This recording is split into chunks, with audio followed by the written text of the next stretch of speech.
सभी लोग हाथ जोड़ लीजिए। नमो अरिहंताणं, नमो सिद्धाणं, नमो आयर्याणं, नमो वज्रायाणं, नमो लोये सवेसाहूणं। मंगलम भगवान वीरो, मंगलम गौतमो गणी, मंगलम कुंद कुंदात्यो, जैन धर्मोस्तु मंगलम। सर्वमंगल मांगल्यम, सर्वकल्याणकारकम, प्रधानां सर्वधर्माणां,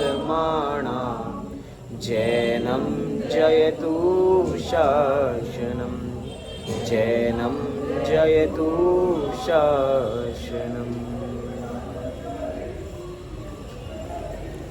आज आचार्य कुंद कुंद देव का अवतरण दिवस।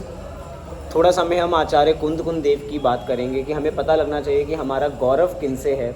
हम विचार करने वाली बात है कि हम मंगलाचरण में ही सारी आचार्य परंपरा में अगर हमने किसी एक को याद किया है तो वो आचार्य कुंद कुंद देव को ही वो स्थान क्यों मिला, बाकियों को क्यों नहीं मिला। ऐसा नहीं था कि उससे पहले आचार्य नहीं थे, उससे पहले भी आचार्य थे, लेकिन आचार्य कुंद कुंद देव का अलग ही स्थान है। अगर हम विशेषता में उनके बारे में कहें, जैसे कि लोगों के लिए उपाधियां लगती हैं, अभी कोई नेता आया तो नेता के आगे बड़ी बड़ी उपाधियां हम लगा सकते हैं, तो आचार्य देव के लिए क्या लग सकती है। तो अगर हम पूरा बनाना चाहें तो हम कह सकते हैं भरत क्षेत्र के समर्थ कली काल सर्वज्ञ आचार्य कुंद कुंद देव। अब सोचो इतनी बड़ी विशेषता है, भरत क्षेत्र के सर्वश्रेष्ठ आचार्य। भरत क्षेत्र के सर्वश्रेष्ठ क्यों कहा जा रहा है? क्योंकि भगवान महावीर और भगवान महावीर के बाद गौतम गणधर और गौतम गणधर के बाद तत्काल बाद किसको याद किया? आचार्य कुंद कुंद देव को। हमारे पूरे भारत में या बाहर कहीं भी चले जाएं, जितने मंदिर हैं, जैसे हमारा मंदिर है भगवान शांतिनाथ का, हमारे यहाँ शांतिनाथ भगवान की प्रतिमा भी है। इसके अलावा और कौन सी प्रतिमाएं हैं? आदिनाथ भगवान की भी है, सीमंदर स्वामी की भी है, नेमिनाथ भगवान की भी है, पार्श्वनाथ भगवान की भी है। पूरे समाज में आप कहीं भी किसी भी जैन मंदिर में चले जाएं, हर भगवान की एक प्रतिमा आपको कोई ना कोई बराबर मिलेगी। लेकिन उन सब प्रतिमाओं पर अगर एक कॉमन नाम मिलेगा तो वो मिलेगा कुंद कुंद आचार्य परंपरा। अर्थात सब अपने आप को आचार्य कुंद कुंद की परंपरा से जुड़ने पर गौरवान्वित महसूस करते हैं। तो ऐसा क्या है उनकी परंपरा में जो बस उनको याद किया जा रहा है, औरों को याद नहीं किया जा रहा? बात करते हैं थोड़ी सी इसकी। एक तो मंगलाचरण में हम कहते हैं कुंद कुंद आद्यो और एक जगह कहते हैं कुंद कुंद आर्यो। इन दोनों में अंतर क्या है? इन दोनों में कोई अंतर नहीं है, लेकिन कुंद कुंद आद्यो, आद्यो मतलब कि जिनसे स्टार्टिंग हुई है, इसके आगे की बात कर रहे हैं। और कुंद कुंद आर्यो अर्थात वहाँ पे मात्र आचार्य कुंद कुंद देव की बात की जा रही है। इतने महान कैसे बने आचार्य कुंद कुंद देव? क्योंकि 11 वर्ष की उम्र में जिन्होंने दीक्षा अंगीकार की, ऐसे उन्हीं की मतलब गिने चुने कुछ ही आचार्य हैं। हमें एक आचार्य कुंद कुंद देव का नाम याद आएगा, और दूसरे कौन है जिन्होंने 11 वर्ष से भी कम में दीक्षा अंगीकार की थी? जिनसेन आचार्य। वो जिनसेन आचार्य जिन्होंने आज तक वस्त्र ही नहीं पहने, मतलब शास्त्रों में उनके लिए वर्णन है कि जिन्होंने कभी वस्त्र ही धारण नहीं किए, ऐसे आचार्य जिनसेन, जिन्होंने 8 वर्ष की उम्र में ही दीक्षा अंगीकार की थी। इन्होंने 11 वर्ष की उम्र में दीक्षा अंगीकार की और 44 वर्ष की उम्र में आचार्य पद पर आरोहित हुए। पूरे अपने जीवन काल में कितने ग्रंथ लिखे? 84 पाहुड़ लिखे।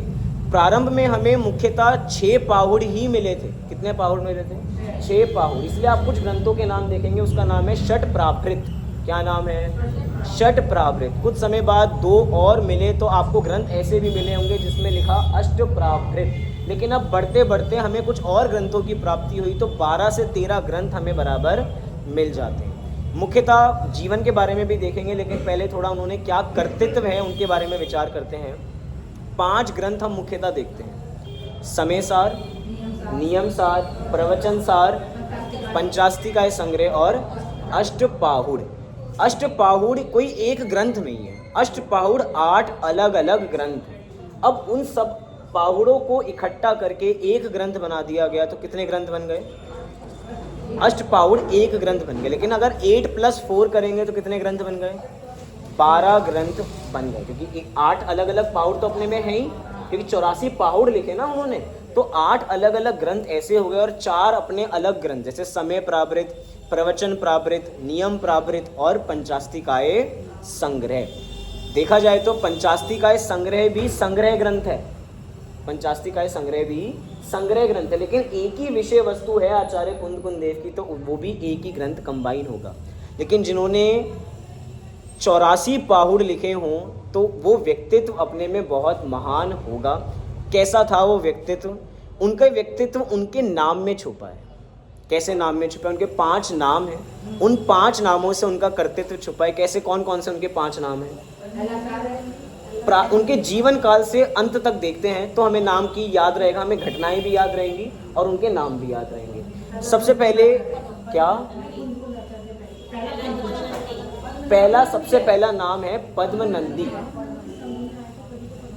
नहीं, बात कीजिए अभी। सबसे पहला उनका नाम पद्मनंदी, क्योंकि बचपन से उनका जो नाम रखा था उनके माता पिता ने, वो क्या रखा था? पद्म रखा था और नंदी संघ के थे तो पद्मनंदी ऐसा नाम उनका चल पड़ा। लेकिन उनकी कहानी उनके इस जीवन काल से प्रारंभ नहीं होती है, उनकी कहानी पिछले जीवन काल से प्रारंभ होती है, जब वो ग्वाले के रूप में थे।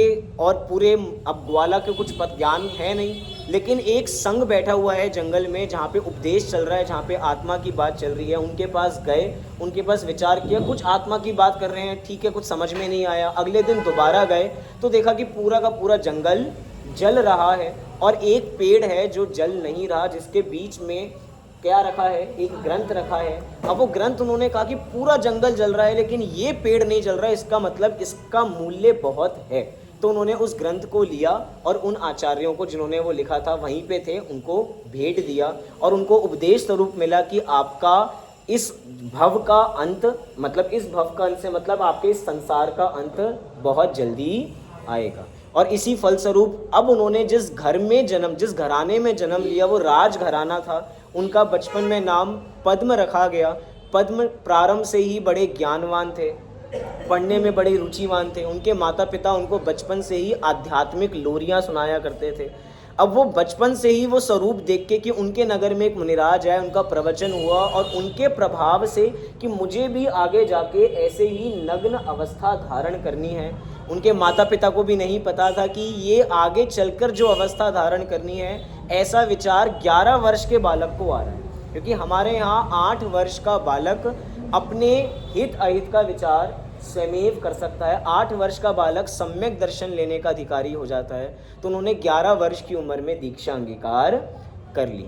हमने एक पिक्चर देखी होगी आचार्य कुंद देव की, वहाँ पे उस भजन के रूप में दिखाया गया कि वो माता से आज्ञा ले रहे हैं कि मैं वन जाना चाहता हूँ, तो हे माता आप मुझे आज्ञा, क्या मोह तजो रे माता, क्या मोह तजो और मुझे जाने दो। लेकिन वो तो एक तरीके से दृश्य है दिखाने के लिए। अगर कोई भी सामने से आपसे पूछेगा कि मैं पूछूं कि मुझे जाना है, तो मोहवश कोई मुझे जाने नहीं देगा। ये जो शास्त्रों में हमारे लिखा है कि हमें अपने परिजनों को उनसे आज्ञा लेकर जाना है, उस आज्ञा का मतलब वहाँ पर बताना है कि मुझे जाना है। क्योंकि मोह ऐसी चीज़ है जिसको हम अनादि काल से पकड़े बैठे हैं। तो कोई भी आपको सहज रूप में परमिशन तो देगा नहीं कि भैया आप जंगल चले जाओ। तो उनकी माता ने भी उनको रोका, लेकिन वहाँ आज्ञा लेने का मतलब ये है कि अब मुझे संसार में नहीं रहना, अब मैं बता रहा हूँ आपको। लेकिन इसकी भी बहुत सारी टर्म्स एंड कंडीशंस होती हैं कि हम ये विचार करें कि हम छोड़ के जा रहे हैं लेकिन हमारे सिर पे कोई रिस्पॉन्सिबिलिटी है, तो उससे बचने के लिए हम छोड़ के नहीं जा सकते कि चलो कोई और देख लेगा, ये समस्याएं मेरी छूटेंगी, ऐसा नहीं। लेकिन उन्होंने सब कुछ विचार किया होगा और उन्होंने 11 वर्ष की उम्र में दीक्षा अंगीकार कर ली। धीरे धीरे समय बढ़ता गया, फिर उनका नाम पद्मनंदी तो हो गया। अब वो आगे बढ़े, क्योंकि जिस नगर में उनका जन्म हुआ था वो नगर था कौंडकुंडपुर। तो अब इसकी वजह से ही जिस नगर से थे, इस नगर से उनका नाम कुंद ऐसा पड़ गया। हमने ये भी सुना है कि आचार्य कुंद देव वो आचार्यों में से थे जो विदेह क्षेत्र गए थे। क्या एक यही विदेह क्षेत्र गए थे? एक और गए थे, उमा स्वामिनी, आचार्य पूज्यपाद। वो आचार्य पूज्यपाद जिन्होंने सर्वार्थ सिद्धि लिखी, सर्वार्थ सिद्धि मतलब जिन्होंने तत्वार्थ सूत्र की टीका लिखी, दो आचार्यों का नाम है, एक आचार्य कुंद देव और एक आचार्य पूज्यपाद स्वामी। आचार्य पूज्यपाद के लिए कहा जाता है पूज्य हैं पाद जिनके, कि उनके पास ऐसा कोई चमत्कारिक लेप था जिसको वे लगाते थे और आसमान में उड़ के सीधा विदेह क्षेत्र पहुंच जाते थे।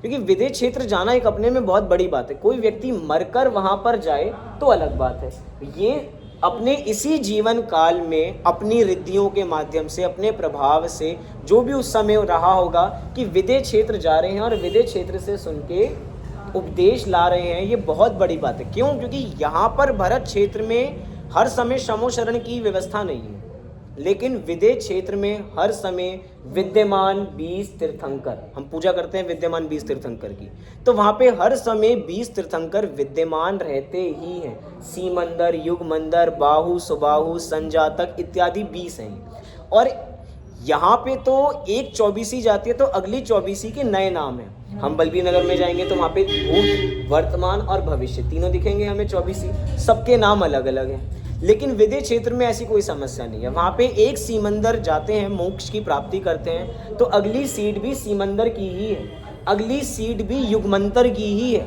अब वहाँ पे भूत, भविष्य, वर्तमान का कोई भेद नहीं है वहाँ पे नाम में, क्योंकि सबका नाम एक जैसा ही चल रहा है। तो वो आचार्य एक तो पूज्यपाद, जो जिनके पूज्य हैं पाद, ऐसे अब पूज्यपाद, और एक है हमारे आचार्य कुंद देव, जो वहाँ पे उपदेश लेने के लिए गए थे। इनको कली काल सर्वज्ञ भी इसी कारण से विचार करना चाहिए। कली काल सर्वज्ञ जैसा कार्य आचार्य कुंद देव ने किया है कि सर्वज्ञ की वाणी को साक्षात सुनकर आना, ये अपने में बहुत बड़ी बात है। क्योंकि एक चीज़ है जो हम सुनी सुनाई कर रहे हैं, क्योंकि आचार्य कुंद देव आज से 2000 साल पहले हुए थे और उससे पहले कितने मुनिराज हो चुके हैं, तो उनको भी जो माल मिला था वो सुना सुनाया था। क्योंकि हम किस परंपरा में, हम श्रुत परंपरा पर आधारित हैं। हम श्रुत पंचमी मनाते हैं। श्रुत का मतलब लेखन कार्य नहीं है, श्रुत मतलब सुना हुआ। तो हम सुनी हुई परंपरा वाले हैं कि हमने एक बात सुनी, आपने उस बात को और आगे प्रमोट किया, फिर हमने उस बात को और आगे प्रमोट किया। लेकिन आचार्य कुंद वो थे जो लाइव सुनकर आए थे।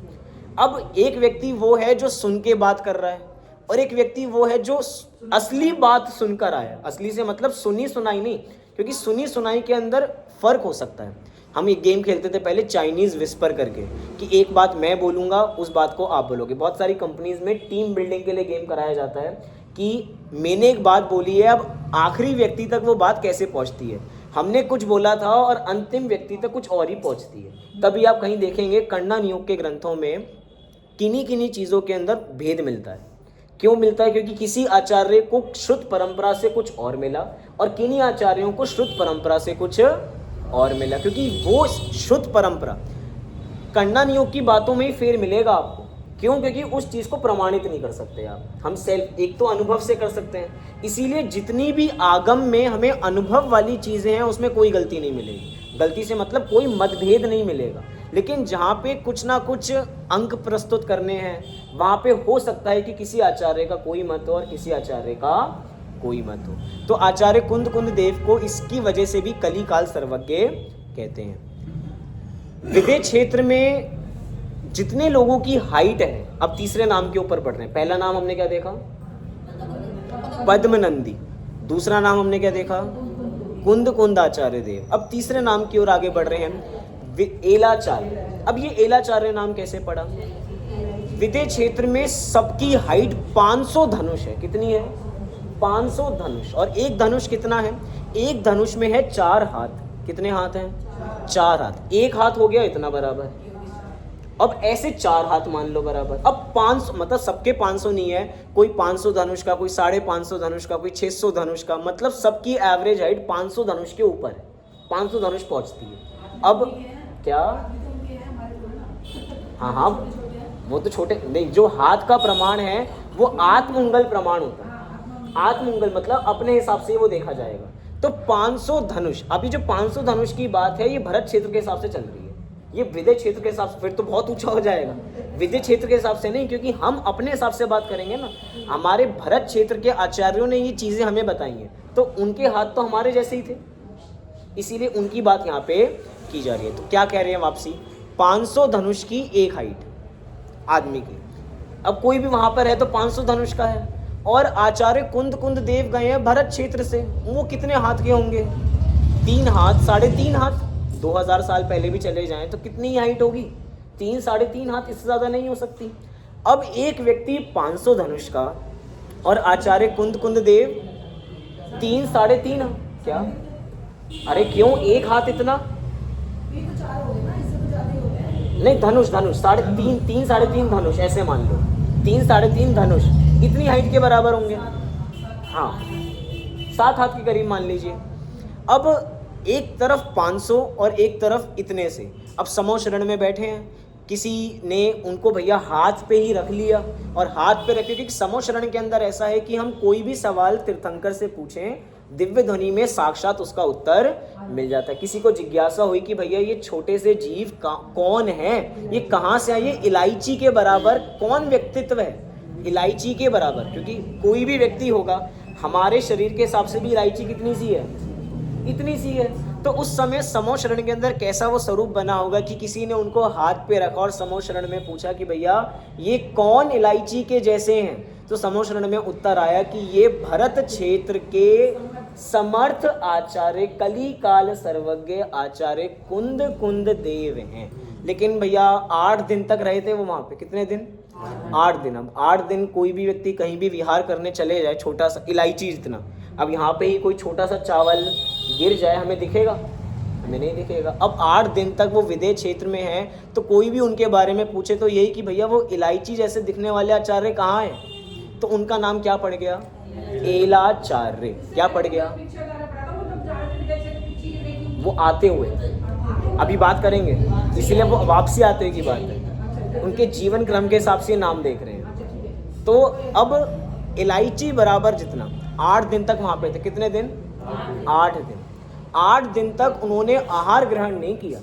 क्या ग्रहण नहीं किया, आहार ग्रहण। क्यों नहीं किया भैया आहार ग्रहण, क्योंकि भैया कोई 500 धनुष का व्यक्तित्व और वो इलायची के बराबर, कोई उनको आहार भी दे तो वो क्या ले, क्योंकि भैया इतनी बड़ी वस्तु हमारे मतलब सोचो, एक चट्टान हमारे हाथ में आ जाए तो हम ले पाएंगे उसको, नहीं ले पाएंगे। तो 8 दिन तक उन्होंने आहार नहीं लिया, एक कारण। दूसरा कारण कि क्योंकि वो थे भरत क्षेत्र के आचार्य। कहाँ के थे आचार्य, भरत क्षेत्र के। कहाँ पहुँच गए थे, विदेश क्षेत्र। जिस समय विदेश क्षेत्र में रात्रि है उस समय भरत क्षेत्र में दिन है, और जिस समय भरत क्षेत्र में रात्रि है उस समय विदेश क्षेत्र में दिन है। तो अपोजिट टाइम चल रहा है। अब अपोजिट टाइम चलने के हिसाब से कि भैया उनका नियम है कि जब भी आहार लेने का विकल्प आएगा, मतलब प्रतिज्ञा ऐसी है कि जब भी आहार लेने का विकल्प आएगा तो 10 साढ़े 10 के करीब लेंगे। अब जब वो विकल्प आए तो उस समय वहां पे रात है, अब वहां पे कैसे लें वो, और जिस समय, क्योंकि वहां पे रात है, वो रात में ले नहीं सकते। रात में ले क्या नहीं सकते, कोई देगा क्यों उनको, मुनि की अवस्था में है तो उनको कोई आहार देगा क्यों। और जब यहाँ के हिसाब से दिन है तो वहाँ पे रात चल रही है, और रात चल रही है तो यहाँ पे दिन चल रहा है। सबसे बड़ी बात है, उन्होंने ये प्रतिज्ञा भरत क्षेत्र में ली थी। कोई ये भी कह सकता है ना, जैसे आज हम इंडिया में हैं, हम किसी और कंट्री में चले जाएं तो वहाँ पे टाइम जोन अलग हो जाता है, टाइम जोन अलग हो जाता है। कहीं कहीं ऐसी कंट्रीज हैं जहाँ पे रात को 10-10 बजे, 11-11 बजे, रात के 11 बज रहे हैं लेकिन आपको सूरज दिख रहा है 11 बजे तक। तो हम क्या 11 बजे तक खा सकते हैं? हम लोग एक बार को प्रमाद कि भैया हम तो जिस कंट्री में जाएंगे वैसे, जैसा देश वैसा भेष, ऐसा हम कह सकते हैं। जहाँ जाएंगे उसको चीज़ को फॉलो करेंगे, और लोग कर भी लेते हैं। लेकिन उनकी प्रतिज्ञा कहाँ की थी, उनकी प्रतिज्ञा थी भरत। अरे ये तो छोटा सा नियम देखिए, जब हम पंचम गुण स्थान के 12 व्रत देखते हैं तो उस 12 व्रत में एक आते हैं 3 गुण व्रत। क्या आते हैं? 3 गुण व्रत। उन 3 गुण व्रत में एक है देश व्रत, एक है दिग व्रत और एक है अनर्थ दंड त्याग व्रत। 3 व्रत हैं। उसमें ही हमने प्रतिज्ञा ली थी देश काल की। अब सोचो, हम चाहे अपने देश में हैं, अपने देश में है तो नियम कहाँ के फॉलो कर रहे हैं? वो अपने देश के ही वो नियम फॉलो करेंगे। तो उन्होंने 8 दिन तक किसी प्रकार का आहार नहीं लिया। अब इसके बाद वो 8 दिन के बाद उनका वापसी विहार हुआ।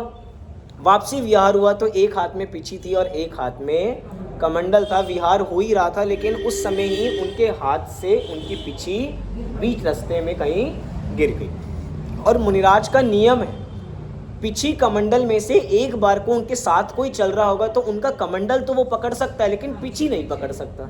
पिछी उनको अनिवार्य रूप से उनके पास हर समय प्रेजेंट होनी चाहिए, मतलब सहायता। वैसे तो कमंडल भी अपने पास ही रखेंगे, लेकिन अगर कोई साधर्मी विहार करा रहा है तो उसको संभालने के लिए कमंडल दे सकते हैं, लेकिन पिछी नहीं दे। क्यों? क्योंकि वो उनकी हर समय उनको शोध के चलना है, तो उनको शोध के चलने के लिए उनको वही पिछी काम आएगी, तो उनको पिछी होनी चाहिए। अब पिछी तो गिर गई और अब उसके बाद विहार कर नहीं सकते। जहाँ पे भी वो उतरे बराबर, वहाँ पे उनको गृध पक्षी के पंख मिले।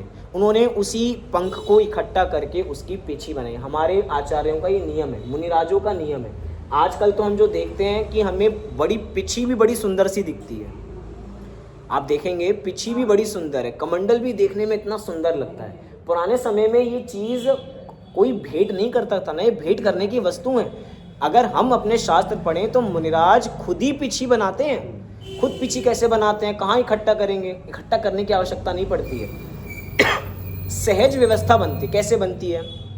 मोर अपने शरीर से ऑटोमेटिक ही कुछ समय बाद वो पंख खुद छोड़ देता है, ऑटोमेटिक ही। क्योंकि कुछ समय, जैसे पतझड़ होती है, पतझड़ में हम पत्ते तोड़ थोड़ी रहे हैं, वो ऑटोमेटिक झड़ रहे हैं। मौसम ही ऐसा है, तो उनका मौसम ऐसा आता है कि वो अपने सारे के सारे पंख छोड़ देते हैं, उनको जोड़कर वो एक पिछी बना लेते हैं। तो उन्होंने भी क्या किया, उन पंखों को लेके अपना कुछ समय, जब तक उन दूसरी पिछी नहीं मिल रही थी, दूसरे पंख नहीं मिल रहे थे, उन्होंने उस पिछी से अपना कार्य चलाया। लेकिन एक प्रश्न हो सकता है कि मेरे मन में है, आपके मन में भी आना चाहिए, मैं कुछ टिप्पणी नहीं है लेकिन प्रश्न है ऑटोमेटिक। मोर के पंख बहुत कोमल होते हैं, लेकिन गृध पक्षी के पंख इतने कोमल नहीं होते। कुछ समय के लिए काम किया, लेकिन उसके पंख इतने कोमल नहीं है। क्योंकि विचार तो करो, उसको मयूर पिछी ही क्यों कहते हैं? क्योंकि मोर के पंख जितनी कोमल कोई दूसरी वस्तु नहीं है। इसीलिए हमने बस उस चीज़ को ही एलिजिबल माना है कि आप उसी से शोध कार्य कर सकते, बाकी किसी और के पंख से नहीं कर सकते। लेकिन कुछ समय काम चलाने के लिए कोई व्यवस्था नहीं थी, उन्होंने उस चीज़ से अपना काम चलाया। इसकी वजह से ही उनका नाम पड़ गया गृध पिच्छाचार्य। पिछी है तो पृच्छ, तो गृध पिच्छाचार्य, ऐसा उनका नाम पड़ गया। कितने नाम हो गए? 4 नाम। कौन सा नाम बचा? वक्र ग्रीवाचार्य। क्योंकि भैया हमारे आचार्य कुंद देव 8 दिन तक विदेश क्षेत्र रहकर आए थे। कुछ माल तो लेकर आए होंगे। हम कुछ विदेश जाते हैं तो कितनी बातें वहाँ से लेकर आता है, ये हुआ वो हुआ। अब उन बातों को उन्होंने लिखना प्रारंभ किया। इतना लिखा कि 84 पाहुड़ लिखे। अब कोई भी व्यक्ति लिखेगा, थोड़ी हम भी मोबाइल लेटे चला लेते हैं तो गर्दन अकड़ जाती है। अब वो एक ही तरफ रह जाती है, करवट एक तरफ सो जाते हैं तो उसी तरफ दर्द, थोड़ा गर्दन टेढ़ी रह जाती है। अब आचार्य कुंद देव ग्रंथ लिखते लिखते उनकी थोड़ी गर्दन टेढ़ी हो गई, तो वक्र मतलब टेढ़ा, ग्रीव मतलब गर्दन, वक्र ग्रीवाचार्य की इतने ग्रंथ उन्होंने लिखे कि उनकी गर्दन टेढ़ी ही हो गई। इसकी वजह से उनका नाम एक क्या पड़ गया? वक्र ग्रीवाचार्य। तो ये उनके 5 नाम हमें उनके पूरे जीवन काल में मिलते हैं। लेकिन इन घटनाओं की वजह से वो महान बने हो ऐसा नहीं है, क्योंकि व्यक्तित्व अपनी पूरे जो उसने जिंदगी भर किया है वो कर्तृत्व से महान है, उसके व्यक्तित्व से महान नहीं है, उसके कर्तृत्व से महान है। तो उन्होंने ऐसा क्या किया? अब हम बात करते हैं उनके परमागम की। किसकी? परमागम की। एक होते हैं आगम और एक होते हैं परमागम। आज हम थोड़ी ये चर्चा कम करके, क्योंकि उनका दिवस है इसलिए उनकी चर्चा विशेष कर रहे हैं। आचार्य कुंद देव को हम कहते हैं कि उन्होंने परमागम लिखे हैं। हम विराजमान भी करते हैं तो हम क्या विराजमान करते हैं? पंच परमागम। तो ये आगम और परमागम में क्या डिफरेंस है? क्या डिफरेंस हो सकता है? हम एक फल खाते हैं और एक हम जूस निकालते हैं, यही दोनों में डिफरेंस है। फल है तो वो आगम है, और अब उसका रसा है, जो रस है वो क्या है? वो परमागम है। चाहे वो निकला आगम में से ही है, लेकिन जो निचोड़ उन्होंने दिया है वो क्या, वो कहाँ से दिया है? वो उस आगम, वो सार दिया है। दोनों में डिफरेंस यही समझना चाहिए। आगम तो सुना सुनाया है, थोड़ा डिफरेंस कर रहा हूँ। आगम तो सुना सुनाया, क्यों सुना सुनाया है? क्योंकि आगम जो आ रहा है, हम देखते हैं ना शब्द है, एक है संस्कृत की गच्छ धातु और एक है आगच्छ धातु। गच्छति मतलब जाना, आगच्छति मतलब आना। तो जो चीज आ रही है आगम। अब दूसरे अर्थ से देखो, आगम, आ मतलब आप्त, आप्त से जो आ रही है, आप्त मतलब अरिहंत भगवान, ग मतलब गणधरों के द्वारा जो गूंथी जा रही है, म मतलब जो मुनिराजों के द्वारा लिखी गई है। तो ये चीज तो हमें मिल गई परंपरा से। आगम परंपरागत है, लेकिन परमागम अनुभव की वस्तु है। परमागम क्या है? वो अनुभव की वस्तु। यही डिफरेंस है आगम में और परमागम में। आचार्य कुंद कुंद देव के साथ डबल बेनिफिट था, क्योंकि उन्होंने विदेह क्षेत्र से वो आगम भी सुनकर आए थे। विदेह क्षेत्र में क्या सुना उन्होंने? आगम, जिसको उन्होंने लिखा, लेकिन उसके अंदर उनका क्या एड ऑन था? वो था अनुभव। क्या था वो? अनुभव। इसीलिए उनके ग्रंथों को हम क्या कहते हैं? कि वो परमागम है। क्या है? परमागम। अब थोड़ी और बात करो। सबसे पहले हम बात करते हैं समय सार। किस ग्रंथ की? समय सार की। समय सार आगम भी है, परमागम भी है, लेकिन आगम में परमागम कैसे मिला ये देखो। समय सार के अधिकार देखो। समय सार में किन की मुख्यतः बात की गई है? अगर हम कहें 7 तत्वों की। किसकी बात की गई है? 7 तत्वों की। लेकिन आप 7 तत्वों की चर्चा अगर समय सार में देखने जाओगे तो आपको लगेगा समय सार में तो 7 तत्वों का कुछ विशेषण ही, कुछ खुलासा ही नहीं किया। आप पढ़ो आश्रव और बंध अधिकार। आश्रव के कौन से भेद बताए वहां पे? अरे भेद आश्रव के, बंध के कोई भेद बताए वहां पे? कि कितनी पुण्य प्रकृतियां होती हैं, कितनी पाप प्रकृतियां होती हैं। संवर निर्जरा के अंदर निर्जरा के भेद बताए होंगे, एक अकाम निर्जरा होती है, एक सकाम निर्जरा होती है। पुण्य पाप के अंदर बताया होगा कि 100 प्रकृतियां पाप रूप होती हैं, बाकी पुण्य रूप होती हैं, ऐसा कुछ बताया। अरे आश्रव और बंध अधिकार में आश्रव के भेद नहीं बताए। आश्रव और बंध अधिकार में ये बताया कि आत्मा को आश्रव होता नहीं है, आत्मा को आश्रव नहीं होता, ये आश्रव और बंध अधिकार में बताया। मतलब आश्रव बंध में आश्रव बंध का खुलासा नहीं है। अब देखो आश्रव और बंध है तो आगम हो गया, क्योंकि 7 तत्व आगम के अंदर आ रहे हैं, लेकिन उसके अंदर जो उन्होंने अपना अनुभव भरा है कि ये दोनों से आत्मा भिन्न है, कि आत्मा गुण स्थानों से पार है, आत्मा मार्गणा स्थानों से पार है, आत्मा मोह राग द्वेष से पार है, ये उनका अनुभव है। कि कहते हैं ना कि आचार्य कुंद कुंद देव हर समय अपनी आत्मा में जाते थे और आत्मा से जब बाहर आते थे ग्रंथ को लिखते थे। वो क्यों कह रहे हैं? क्योंकि उनका उसमें आगम में अनुभव मिला हुआ है, तो वो परमागम बन गया। पुण्य पाप अधिकार में क्या बताया होगा? कि ये जीव कि इसको करने से पुण्य होता है, इसको करने से पाप होता है। अरे पुण्य पाप समान है, ये मानना है पुण्य पाप अधिकार में, इसीलिए उनका अनुभव वहां पर शामिल है। समय सार की विशेषता है अपने में। एक एक गाथा के बारे में बात करो तो वह भी करेंगे। इसके अंदर ना हमारे पास आचार्य मतलब दादा ने कुंद कुंद शतक लिखी है। अब वो कुंद कुंद शतक क्या लिखी है? 5 परमागमों में से सारे जो चुनिंदा छंद थे, सारे की सारे ही चुनिंदा है, लेकिन उसमें से भी जो सारभूत है कि कम से कम हमें ये तो याद होने ही चाहिए। कुछ की चर्चा करेंगे रैंडमली, किसी की भी, मैं पर्टिकुलर कोई देख के नहीं आया। हम तो कभी भी सुन सकते हैं इस चीज़ को, रिकॉर्डिंग में भी है, आप पढ़ना चाहो तो पढ़ भी सकते हैं। रैंडमली कोई भी छंद पढ़ेंगे तो आपको उसका सार समझ में आएगा। पढ़ेंगे अभी आगे जाके। पहले तो ग्रंथ क्या हो गया? समय सार।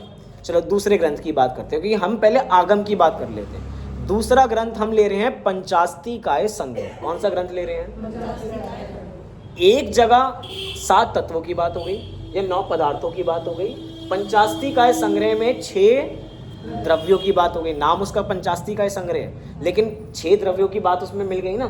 तो मतलब हमने वहां पर एक तो तत्व की बात भी कर ली और द्रव्य की बात भी कर ली। चाहे उसमें पंचास्तिकाय वो विषय अलग है कि उसको अस्तिकाय क्यों कहा जाता है, काल द्रव्यों को उसमें क्यों नहीं लिया, शामिल किया गया, वो अपना उस ग्रंथ का विषय। लेकिन उन्होंने आगम की चर्चा भी की और आगम के साथ उन्होंने अपना अनुभव भी उसमें शामिल किया, तो उस ग्रंथ को भी हम परमागम की श्रेणी में काउंट कर लेते हैं। अगला ग्रंथ कौन सा है? सबसे आखिरी में देखेंगे प्रवचन सार को और नियम सार को भी। उससे पहले हम देखते हैं अष्टपाहुड़। कौन सा ग्रंथ? अष्टपाहुड़। क्यों अष्टपाहुड़ इतना महान ग्रंथ क्यों? मतलब अभी तक आचार्य कुंद कुंद देव अपनी अनुभव की बातें हमसे शेयर कर रहे थे, जो उन्होंने आत्मा को जैसा देखा उन्होंने वैसा अपने आत्मा को दिखाया। लेकिन अभी एक तरीके से अष्टपाउड ग्रंथ में एक स्कूल के प्रिंसिपल बन गए। प्रिंसिपल बन गए मतलब एडमिनिस्ट्रेशन में आ गए कि भैया अब इनको वकील बन गए कि क्या चीज़ सही है और क्या चीज़ गलत है। किस चीज़ के लिए किसके लिए बता रहे हैं क्या चीज़ सही है क्या चीज़ गलत है? मुनियों, स्वयं मुनि है, स्वयं मुनि है और क्या लिख रहे हैं? मुनिराजों का स्वरूप लिख रहे हैं। और मुनिराजों के स्वरूप में एडमिनिस्ट्रेशन मतलब जैसे टीचर होता है ना, टीचर को जहाँ गलती होती है पूरे आंसर ठीक है लेकिन उसको दिखाई क्या देता है? गलती एक तुरंत पकड़ में आती है। पूरा का पूरे अष्टपाउड में आचार्य कुंद देव ने मुनिराजों के ऊपर बहुत कड़ा प्रहार किया है। उन्होंने स्वरूप नहीं समझाया वहाँ पर, क्योंकि स्वरूप समझाने वाले ग्रंथ बहुत हैं। उन्होंने वहाँ पर उन चीज़ों को पकड़ा कि भैया हम कहते हैं कि नग्नता से ही मोक्ष मार्ग है, सही बात है, लेकिन भैया नग्न होने से ही मोक्ष मार्ग नहीं होंगे। द्रव्यलिंग भावलिंग ऐसे मतलब एक एक पाउड को उठाओ। अब भाव पाउड को उठाओगे, लिंग पाउड को उठाओगे, मोक्ष पाउड को उठाओगे। मुनिराजों का जो कट्टर स्वरूप जो वहाँ पर आया है, दिक्कत की गजब की बात यह है एक व्यक्ति स्वयं मुनि है। देखो हम मुनिराज नहीं है तो मुनिराजों की कुछ भी बात कर सकते हैं, एग्जाम्पल के लिए कह रहा हूँ मैं, लेकिन जो स्वयं मुनिराज है, जो स्वयं उस पद पर आसीन है और उस पद में भी आचार्य पद पर आसीन है, अब अगर वही उस बात को कुछ गलत करेंगे तो भैया काम नहीं चल सकता। क्योंकि एक तो संघ के मूल हैं, आचार्य हैं, तो उनके सिर पर अपने संघ को संभालने की व्यवस्था भी है और जो एडमिनिस्ट्रेशन का काम कर रहे हैं उनको देख के लोग सीखेंगे। यही तो काम होता है कि उनको देख के लोग दूसरे संघ के लोगों को भी तो प्रभाव पड़ेगा। आज जितने वर्तमान में जितने मुनिराज हैं सब अपने आप को किस आमनाय का बताते हैं? आचार्य कुंद देव का। आज शिथिलाचार होगा, आज शिथिलाचार होगा, लेकिन उसके बावजूद भी इतना शिथिलाचार नहीं है। इसकी वजह से क्योंकि आचार्य कुंद देव ने एक ग्रंथ लिखा, उसका नाम है अष्टपाउड। क्योंकि भैया उसी परंपरा के हैं, है शिथिलाचार, लेकिन अगर वो ग्रंथ नहीं होता, आचार्य कुंद देव ने अष्टपाउड नहीं लिखा होता, तो आज किसी प्रकार का कोई आचरण नहीं बचता। फिर वही परिभाषा बचती कि हमसे तो अच्छे हैं। अरे अब भी है, लेकिन अगर आचार्य कुंद देव ने अष्टपाउड नहीं लिखा होता तो ये बात सब में यही होती। हम एनालिसिस किस चीज़ पे करेंगे? हमें कंपटीशन मतलब एक तरीके से कंपैरिजन करने के लिए एक मूल सही वस्तु तो पता होनी चाहिए। अरे मैं उसके बाद भी कह रहा हूँ, जितना मान रहे हैं उतना भी बचे हुए हैं, जितना बचे हुए हैं वो उस ग्रंथ की वजह से, क्योंकि सब अपने आप को किस आमनाय से जोड़ रहे हैं? आचार्य कुंद देव की आमनाय से जोड़ रहे हैं। जितने मुनिराज हैं कोई ऐसा नहीं है जो अपने आप को उस परंपरा से अपने आप को अलग बताता। तो एक उन्होंने ग्रंथ लिखा अष्टपाउड। फिर हमने बात करते हैं नियम सार की। नियम सार हम लोगों के लिए ग्रंथ नहीं है। क्या नियम सार हम लोगों के लिए ग्रंथ नहीं है? वो ग्रंथ उन्होंने अपने लिए लिखा है। क्या लिखा है?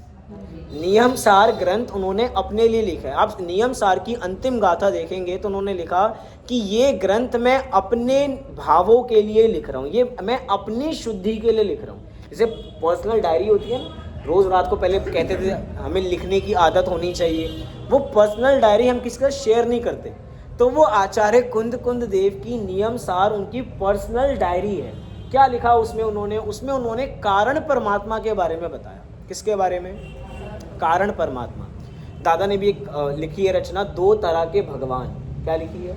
दो तरह के भगवान। वो दो तरह के भगवान कौन से हैं? एक कारण परमात्मा और एक कार्य परमात्मा। वहाँ पे तो उन्होंने भेद किया कारण परमात्मा और कार्य परमात्मा का। नियम सार में आचार्य कुंद देव कह रहे हैं कि संसारी और सिद्ध दोनों एक जैसे हैं। संसारी और सिद्ध दोनों एक जैसे। क्यों एक जैसे? क्योंकि भैया दोनों का कारण तो एक ही है, दोनों का कारण तो एक ही है। कारण और कार्य मतलब क्या? दो तरह के भगवान में भी एक कारण परमात्मा है और एक कार्य परमात्मा है। मिट्टी से घड़ा बना, मिट्टी कारण है घड़े रूप कार्य की। आटे से रोटी बनी तो आटा कारण है रोटी रूप कार्य का। लेकिन अगर रोटी में भी देखोगे तो रोटी में भी आटा है या नहीं है? रोटी में भी आटा है। अब कह रहे हैं दोनों में अंतर नहीं है, डिफरेंस नहीं है। अगर डिफरेंस देख रहे हैं तो नियम सार की दृष्टि नहीं है। नियम सार हमें कह रहा है कि भैया दोनों में कोई अंतर ही नहीं है। किन दोनों में अंतर नहीं है? कारण परमात्मा और कार्य परमात्मा में कोई अंतर ही नहीं है, क्योंकि दोनों ही समान है। मतलब संसारी और सिद्ध एक जैसे हैं। जो हम कहते हैं ना कि सब जीव समान हैं।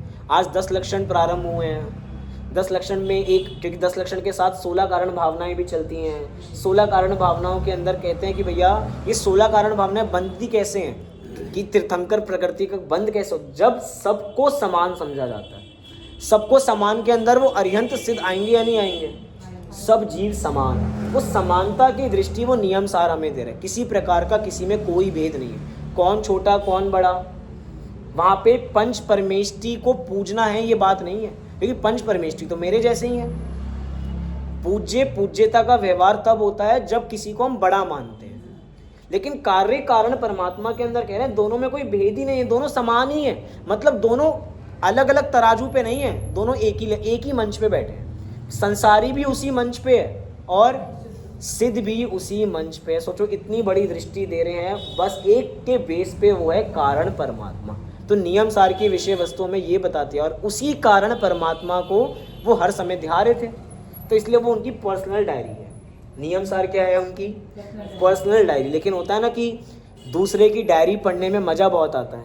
जो चीज़ छुपा के रखी जाती है, पहले एक हमारे स्कूल में कोर्स में थी एने फ्रैंक की डायरी। मतलब वो एक बहुत छोटे से कमरे में बंद थी बहुत समय तक, तो उसने अपने उस असली घटना की। तो एने फ्रैंक की मूवी भी है, हमें स्कूल में दिखाए थे और उसकी नॉवल होती थी, अभी भी है। तो वो बहुत दिनों तक कमरे में बंद थी, तो उसने कमरे में रहते हुए इतने साल कैसे निकाले उसने उस किताब में लिखा। अब दूसरे की डायरी, जो चीज़ छुपाई जाती है, पढ़ने में मज़ा बहुत आता है। तो आचार्य कुंद देव की वो छुपी हुई डायरी हम सभी को पढ़नी चाहिए, जिसका नाम है नियम सार। क्या है? नियम सार। सब ग्रंथों में सबसे अच्छी बात यह है कि सबके आगे लिखा है शब्द सार। समय सार, नियम सार, प्रवचन सार। क्योंकि हमें पता, आचार्य कुंद देव को पता था लोगों के पास समय नहीं है। कई लोग तो ये हैं कि मरने की फुर्सत नहीं है उनको, कि भैया मौत भी आ जाए तो हम कहेंगे थोड़े बाद आए, अभी काम बहुत है हमें। इसीलिए उन्होंने समय की बात नहीं की। उन्होंने कहा कि लोगों को समय की बात समझ में नहीं आएगी, जीवन बहुत छोटा है, मैं समय का सार बताता हूँ।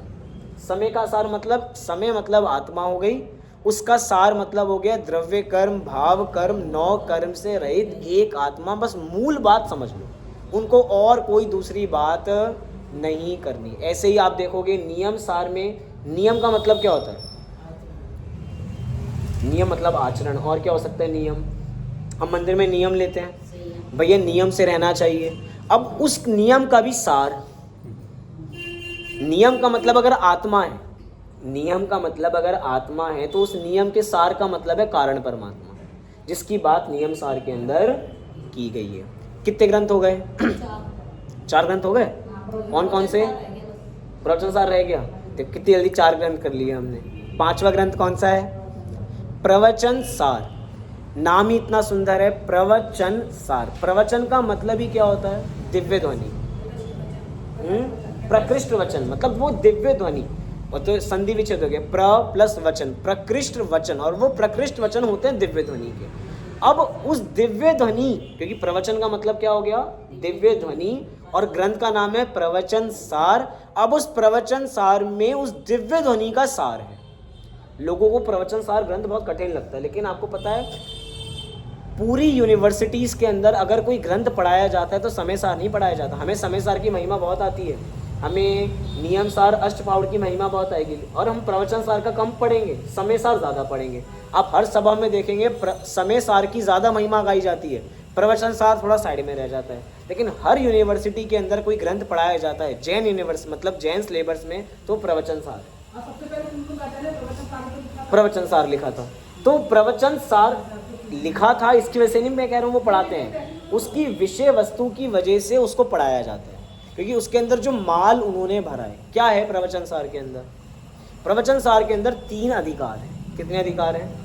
3 अधिकार। तीनों अधिकार की थोड़ी थोड़ी बात हम करते हैं।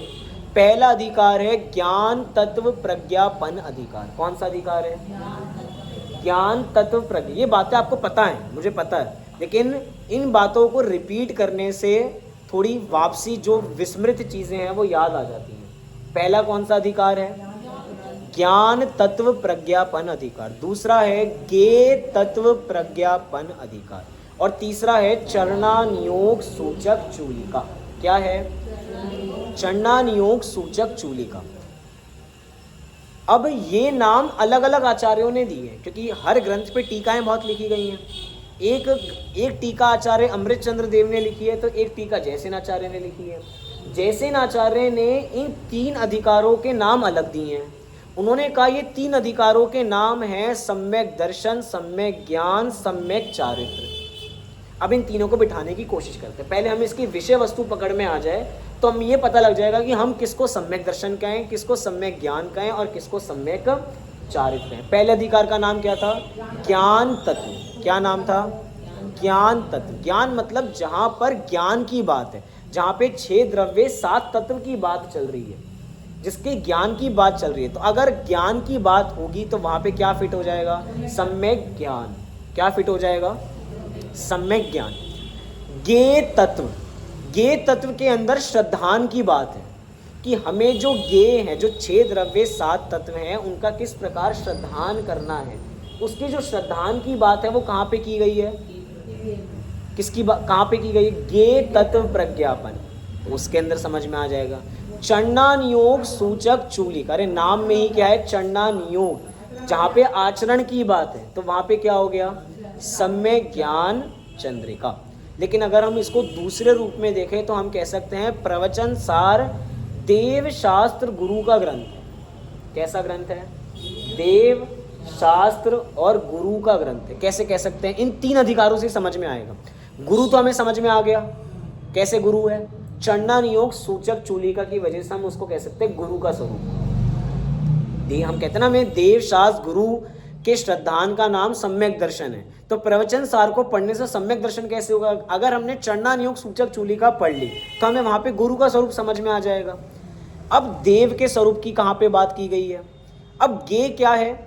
ज्ञेय है अपना ज्ञेय तत्व प्रज्ञापन अधिकार। दूसरा अधिकार, पहले तो ज्ञान है फिर ज्ञेय। तो जहाँ पे ज्ञेय की बात की जा रही है, ज्ञेय हमारे लिए कौन है? अरिहंत और सिद्ध भगवान। तो वो हमारे देव हो गए। विभाजन ऐसे कर सकते हैं बराबर।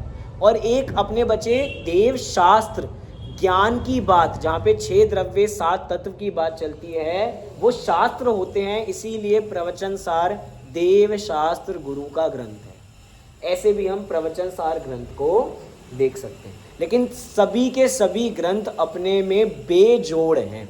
कैसे ग्रंथ हैं? बेजोड़। अब गाथाओं की संख्या देखेंगे तो ही आपको विशेषता पता लगेगी। समय सार में कितनी गाथाएं हैं? 415। मानो 4 गतियों से एक आत्मा को छुड़ाने के लिए पंचम गति की प्राप्ति कराने वाला ग्रंथ हो। गाथाओं के अंदर रहस्य छुपा है। अब एक के ग्रंथ को आप देखो कि ये तो ग्रंथ है। आज हमने समय सार के साथ आत्मख्याति टीका को मिला दिया। हम आत्मख्याति टीका को एक अलग ग्रंथ के रूप में नहीं देख सकते, लेकिन आप समय सार को अलग देखो और आत्मख्याति को अलग देखो तो हम कहोगे कि आचार्य अमृत चंद्र देव ने रहस्य निकाला कहाँ से है? ये रहस्य तो हमें दिख ही नहीं रहा गाथाओं में, लेकिन वो किसको दिख रहा है? आचार्य अमृत चंद्र देव को दिख। क्यों? क्योंकि आचार्य अमृत चंद्र देव को कहा जाता है कि जैसे कि उन्होंने आचार्य कुंद कुंद देव के हृदय में बैठ के वो ग्रंथ लिखा हो। कौन सा ग्रंथ लिखा हो? आत्मख्याति।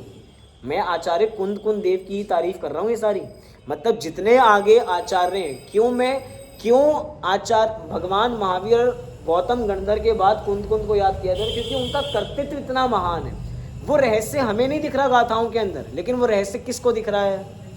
आचार्य अमृत चंद्र देव को दिख रहा है। आचार्य जयसेन को वो रहस्य दिख रहा है। तभी आप देखोगे कि आप एक बार समय सार पढ़ो आचार्य अमृत चंद्र देव की दृष्टि से, आपको अलग दिखाई देगा। आप जयसेन आचार्य की दृष्टि से पढ़ो तो आपको अलग दिखाई देगा। आप इसी चीज को जयचंद छाबड़ा जी की दृष्टि से पढ़ो तो आपको अलग दिखाई देगा। और इसी में आप गुरुदेव श्री को सुनो तो अलग दिखाई देगा आपको। मतलब हर चीज के अंदर रहस्य इतना है। वो 2 पंक्तियों का रहस्य है बस। हर गाथा कितनी पंक्ति की है? 2 पंक्ति की। लेकिन उस 2 पंक्तियों का रहस्य कितने लोग कितने तरीकों से निकाल सकते हैं, वो गजब की बात है। तो ये 5 ग्रंथ हैं। कुछ गाथाओं को यहाँ पे हम बराबर देखते हैं तो हमें उसका रहस्य समझ में आएगा। कोई सी भी, कोई, चलो 100 है ना, 100 में से कोई भी एक नंबर बोलो, उस गाथा को हम पढ़ते हैं, फिर उसका अर्थ समझते हैं थोड़ा सा।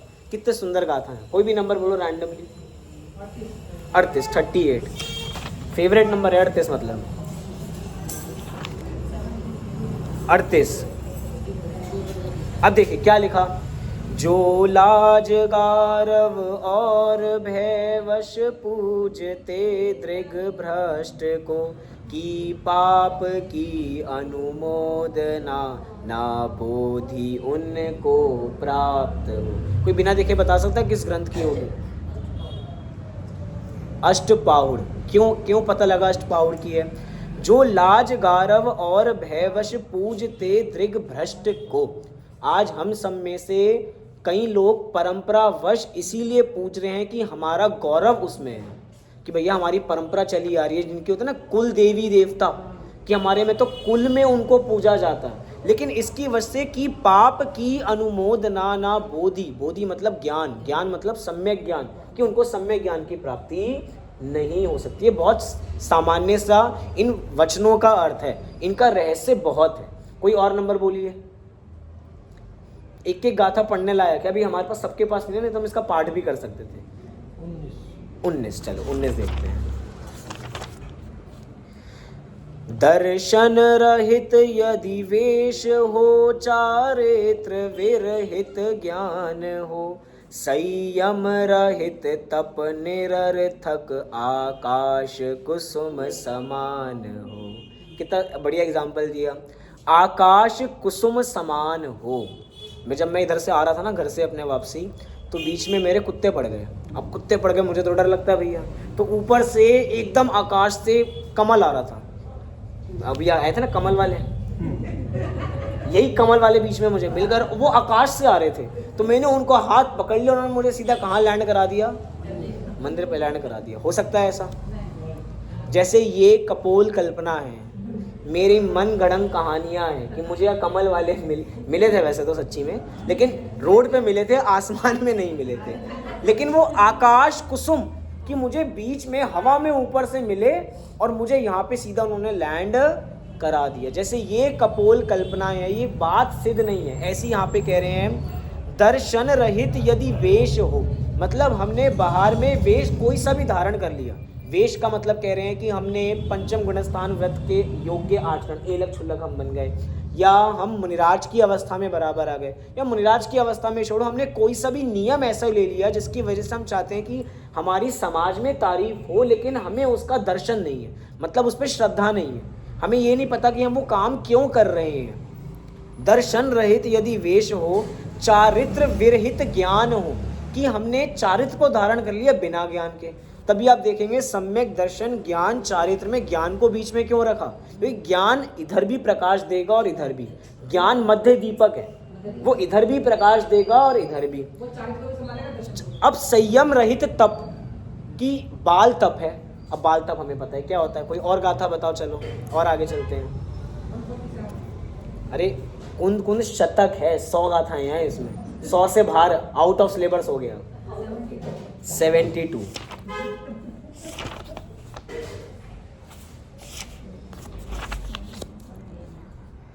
कांच कंचन बंधु अरि सुख दुख प्रशंसा निंद में, शुद्धोपयोगी श्रमण का समभाव जीवन मरण में। अब ये तरीके से समता भाव की बात, कैसा समता भाव की कुछ भी हो, चाहे कांच कंचन बंधु अरि, छेड़ाला में भी सारी बातें लिखी गई हैं। चाहे कांच हो, चाहे सोना हो, चाहे कोई दोस्त हो, चाहे कोई शत्रु हो, चाहे सुख हो, चाहे दुख हो, चाहे कोई प्रशंसा हो, चाहे कोई निंदा हो। अरे निंदा मुनिराजों की बहुत होती है, ये हम उनकी प्रशंसा करते हैं। बाकी कोई सामने से कोई अनजान व्यक्ति देखे, नंगा साधु कहता है कि भैया कैसे तुम्हारे हैं कि लोग नंगे घूमते हैं सड़कों के ऊपर, उनको थोड़ी पता उनका स्वरूप बराबर। अब हम कैसे समझाएं कि वो नग्न क्यों रहते हैं? जिसको उसके बारे में पता होगा। अब ये बातें उनके कान में भी आती हैं। रक्षाबंधन के अंदर क्या हुआ था, उन शुद्ध सागर मुनिराज से सहाय तो नहीं गया ना ये चीज़, बैल आ रहे हैं उनसे चीज़ की भैया आप, हम शुद्ध के सागर हैं, वो तो लड़ पड़े भैया कि हम तो वाद विवाद करके उनको हराएंगे बराबर। उसके वजह से झेलना भी पूरे संघ को शुद्ध सागर मिजाज की वजह से इतना देखना भी पड़ा परिस्थिति। लेकिन अगर वहाँ पे समता भाव होती, शुद्धोपयोगी श्रमण का समभाव जीवन मरण में, मतलब कि समता भाव बस मरण में नहीं है, समाधि मरण नहीं, समाधि जीवन है, क्योंकि मरण एक समय का है और जीवन लंबे समय का है। तो अगर मरण को समाधि में बनाना है तो जीवन को समाधि में बनाना पड़ेगा। चलो कोई और गाथा बताओ, एक दो गाथा तो देख सकते हैं, 1-2 मिनट। 52 सबके नंबर याद हो गए मुझे, अब सबके फेवरेट नंबर है कोई ना कोई। 52 मैं सुखी करता दुखी करता हूँ जगत में अन्य को, यह मान्यता अज्ञान है क्योंकि ज्ञानियों को मान्य हो। क्वेश्चन है हमारे आगे, पढ़ोगे तो क्वेश्चन मार्क, कि जो बात ज्ञानियों को मानने नहीं है, कौन सी बात ज्ञानियों को मानने नहीं है? कि मैं किसी को सुखी करता हूँ और कोई मुझे सुखी करता है, कोई मुझे दुखी करता है या मैं दूसरे को दुखी करता हूँ, या इस बात को, क्योंकि ये गाथा जहाँ पर प्रस्तुत की गई है वहाँ पे आयु की बात भी की गई, कि कोई मुझे आयु देता है या मैं किसी को आयु देता हूँ, कि मैं थोड़ी आयु बढ़ जाए किसी की। ये सब क्या है? ये सब मिथ्या मान्यता है। कि मैं तो देखता हूँ कि हमारे भारत के अंदर सबसे ज़्यादा अगर कोई व्रत तपस्या करता है तो वो महिलाएं करती हैं। 7 दिन है हफ्ते के अंदर, 7 दिन के अंदर हर दिन किसी के लिए व्रत है। 7 दिन में किसी ना किसी के लिए, कि एक दिन बच्चे की आयु बढ़ जाए, तो हर मंगलवार, पता नहीं कौन सा दिन है, कि हर मंगलवार को कि भाई किसकी अच्छे के लिए, बच्चों के अच्छे भविष्य के लिए मेरी आयु उनको लग जाए। एक आता है करवा चौथ, कि भैया पति की आयु बढ़ाने के लिए, कि उसकी सेहत अच्छी रहे, उसकी सेहत उसके कर्मों के हिसाब से रहेगी, उसका सुख दुख उसके साथ रहेगा, हमारे करने से नहीं है। आखिरी कोई एक गाथा बताओ, उसके बाद हम अपनी बात को पूर्ण करते हैं। आप बताओ कोई सी भी। 5 चलो। आपके 2 नंबर फेवरेट कैसे हो सकते हैं? कोई और बताओ दूसरा। सारे कुछ तो बात करनी, कोई जिसने नहीं बताया नंबर। छठी गाथा चलो। अरे इसकी छठी भी है। मैं एक दर्शन ज्ञान में नित शुद्ध हूँ रूपी नहीं, ये अन्य सब पर द्रव्य किंचित मात्र भी मेरे नहीं। मैं एक दर्शन ज्ञान में, कि सम्यक दर्शन, सम्यक ज्ञान, सम्यक चारित्र अलग अलग नहीं है, ये तीनों एक है। मैं शुद्ध इसीलिए हूँ क्योंकि मैं एक हूँ। अहम एक को खलु शुद्धो, मैं एक हूँ इसलिए शुद्ध हूँ, अनेक होता तो शुद्ध नहीं होता। रूपी नहीं मतलब मैं अरूपी हूँ। ये अन्य सब पर द्रव्य किंचित मात्र भी मेरे नहीं। अभी लिखा ना, ये सब पर द्रव्य। इस गाथा के आगे और 10 गाथाएं देखेंगे तो उसमें ये बताया गया कि किस किस द्रव्य से मेरा संबंध नहीं है। राग से संबंध नहीं है, मोह से संबंध नहीं है, मतलब कि वहाँ पे अंतरंग और बहिरंग दोनों से पार कराया, कि गुणस्थान मार्गस्थान है, बहिरंग चीज़ों के इनसे पार कराया, और अंतरंग में मोह राग द्वेष से 29 प्रकार के भावों से पार कराया समय सार के अंदर। तो ये वो पंक्ति यहाँ पे है कि आगे पीछे की गाथाएं देखेंगे ये आपको विषय मिलेगा। ऐसे आचार्य कुंद कुंद देव का अवतरण जिस भरत क्षेत्र में हम बैठे हैं वहीं पर हुआ, और उन्होंने जब 11 वर्ष की उम्र में दीक्षा ली तो हम भी यहाँ पे दीक्षा अंगीकार कर सकते हैं। वो भी पंचम काल में थे और हम भी पंचम काल में। पंचम काल में वो भी हुंडा अवसर्पणी काल में थे और हम भी हुंडा अवसर्पणी काल में हैं। तो ये सारे जो भी हम बहाने बनाते हैं वो सब बहाने हैं। करने वाला कभी भी कोई भी काम किसी भी सूरत में कर सकता है। तो हम भी आचार्य कुंद कुंद देव जैसा बने, इसी मंगल भावना से अभी की बात को विराम देते हैं। सहजानंदी शुद्ध स्वरूपी अविनाशी